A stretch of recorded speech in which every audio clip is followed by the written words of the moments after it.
Hey guys, and welcome back to my channel. This is probably the 5th time that I'm trying to do this video because my camera died, my SD card was full and all that fun stuff. So here we go again. I will try to keep it short as well because nobody wants to watch a 20-minute video, I guess. So here we go. Pretty much this video is about the agency that I applied to go to camp with. So the agency is called Camp Leaders, and it is a pretty simple process technically of applying.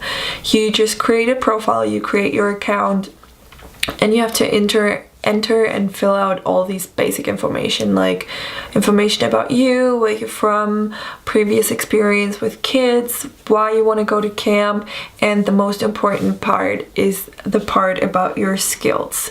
Skills, you can pretty much list anything, but it would be good if it's actually something you can relate to, like things you did as a hobby or things you did in school, like sports or whatever. It doesn't really matter, but it decides what position you will be working in at camp.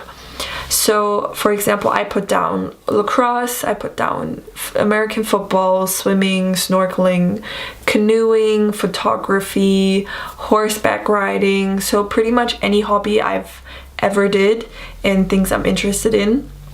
And I mean, obviously photography, if you're good with a camera, stuff like that, it's not too big of a deal.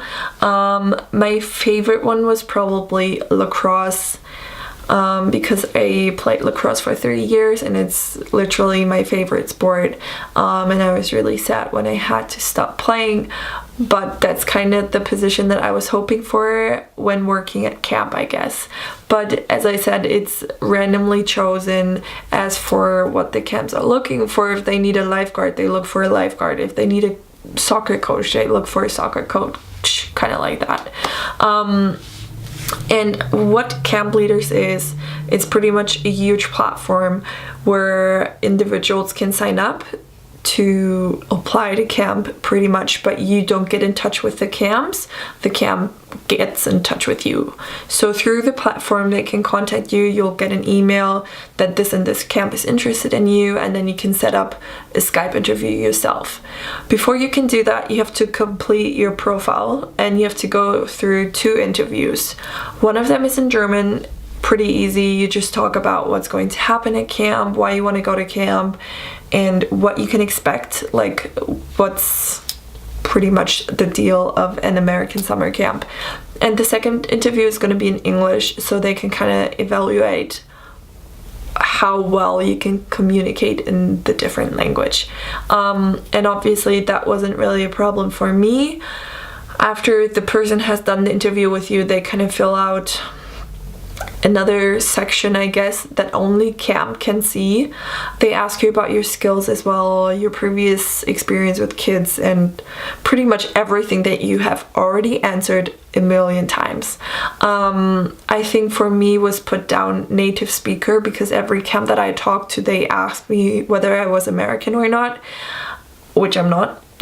But I guess that's just from the sheet that the guy filled out, because you have to grade the English skills on like a certain level, and I guess he put down native speaker, so I'm a native speaker, I guess.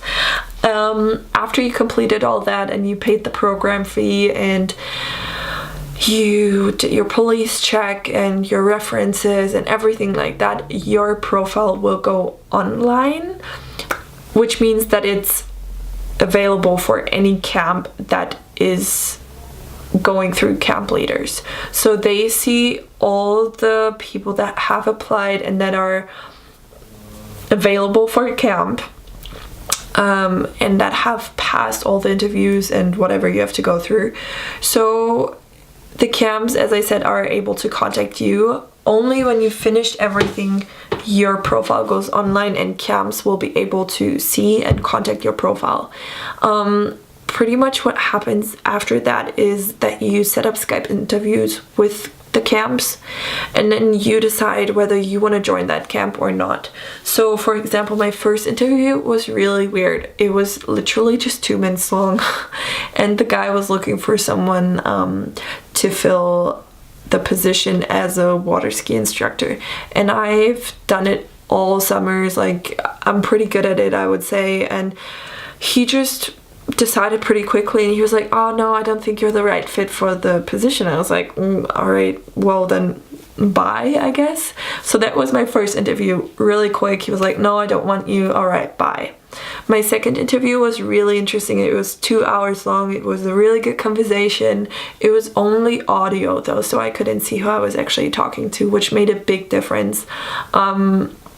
It was for a camp in Iowa, and I couldn't really, like, the website was not really attractive. You couldn't really picture yourself what camp is like at that one.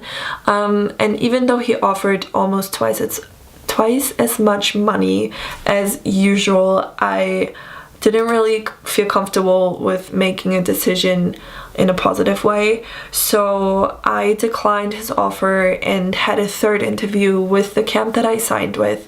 And the lady I was talking to was just so sweet, and she was so nice, and we got along straight away.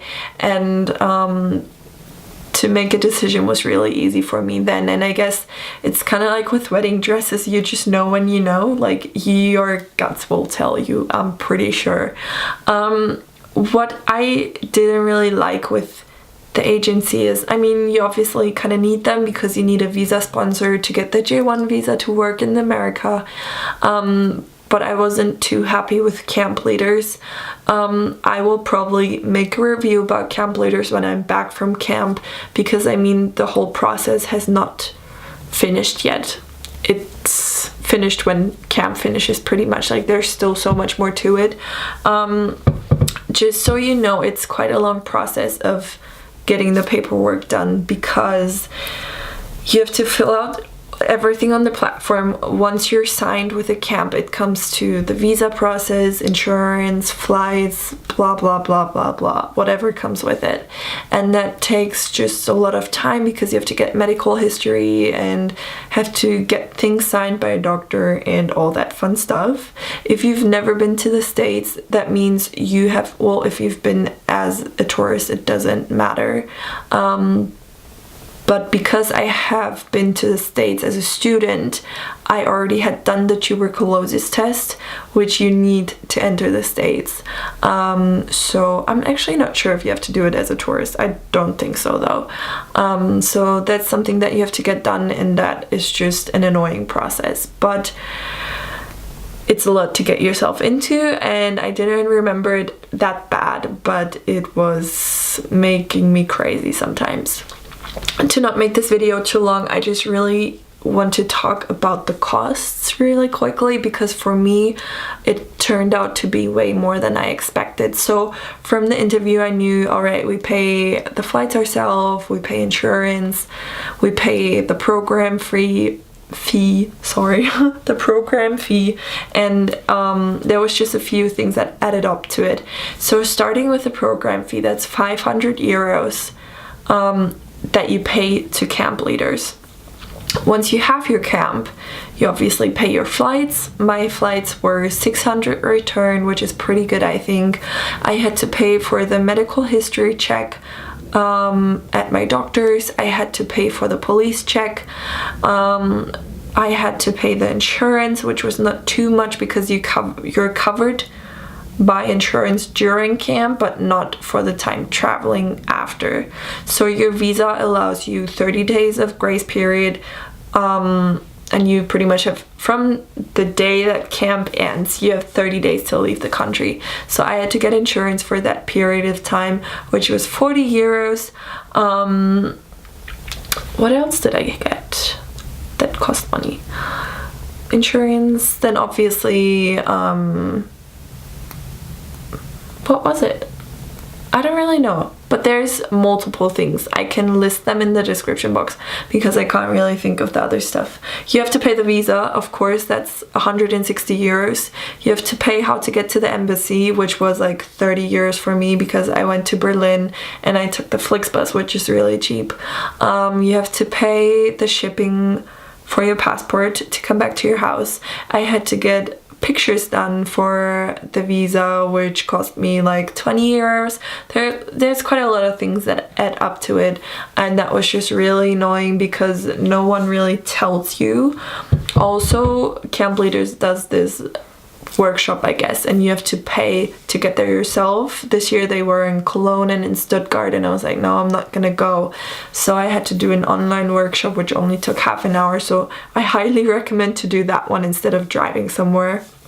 And it's just a little bit more, I guess, than you imagine it to be, and it's definitely an interesting process to do it all, but I'm really happy I'm finished now, and I fly to camp in 2 weeks.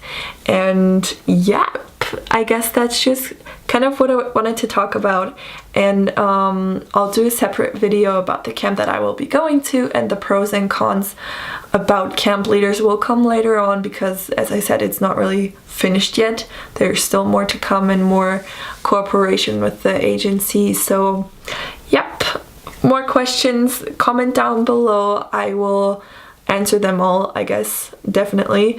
And if it's something that's video related that's gonna come, then I will leave it out. But yeah, I'm thankful that some of you are still here, and I hope that you stay tuned and watch my next video as well. See you then.